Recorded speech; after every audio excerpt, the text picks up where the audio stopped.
केंद्रीय गृह मंत्री अमित शाह ने 24 अप्रैल को सभी राज्यों के मुख्यमंत्री को फोन करके उन्हें केंद्र के उस फैसले से अवगत कराया था जिसमें पाकिस्तानी नागरिकों को 14 श्रेणियों में जारी सभी मौजूदा वैध यानी कि जो वीजा है उसे तत्काल प्रभाव से रद्द करने का निर्णय लिया है।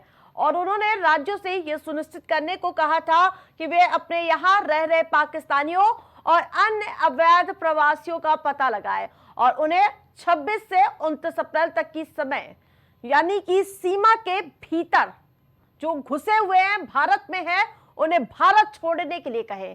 केंद्र सरकार के इस निर्देश के बाद सभी राज्यों खासकर भाजपा शासित राज्यों ने अपने यहां रह रहे अवैध प्रवासियों की पहचान करने की तैयारी बड़े पैमाने पर अभियान चला दिया है।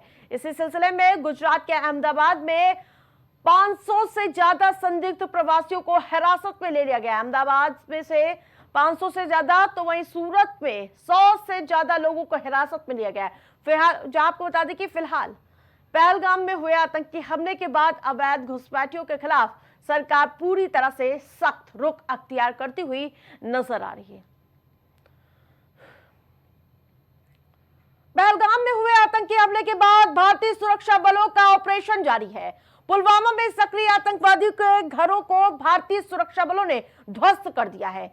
नई कार्रवाई में घाटी के अंदर सक्रिय आतंकियों के 2 और घरों को ध्वस्त कर दिया गया है। जून 2023 में जो आपको बता दें कि लश्कर के सक्रिय कैडर एहसान अहमद शेख के 2 मंजिला घर को सुरक्षा बलों ने आईईडी का उपयोग कर उड़ा दिया है, यानी कि मिट्टी में मिला दिया है। वो पुलवामा के मुरान का रहने वाला है और ऐसे ही एक अन्य कार्रवाई में 2 साल पहले लश्कर में शामिल हुए शाहिद अहमद के घर को शोपिया के चोटीपोरा इलाके में विस्फोट कर दिया गया था।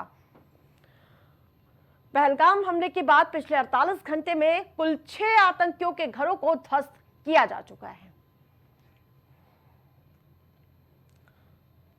जम्मू कश्मीर के पहलगाम में हुए आतंकी हमले के बाद पूरा देश गुस्से से उबल रहा है।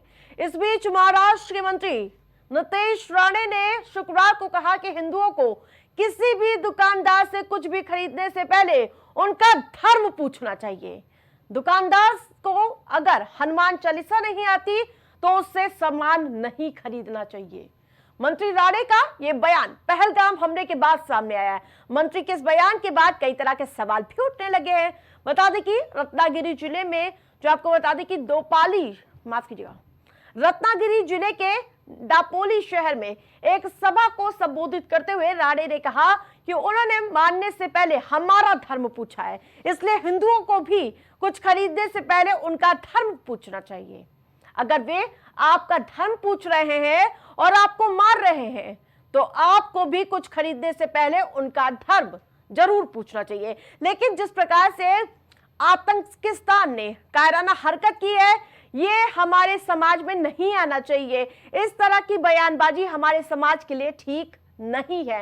इस तरह के सवाल भी उठना शुरू हो गया कि आखिरकार हम अपने देश में इस तरह की कट्टरता क्यों फैला रहे हैं। तमाम ऐसे सवाल उठने लगे।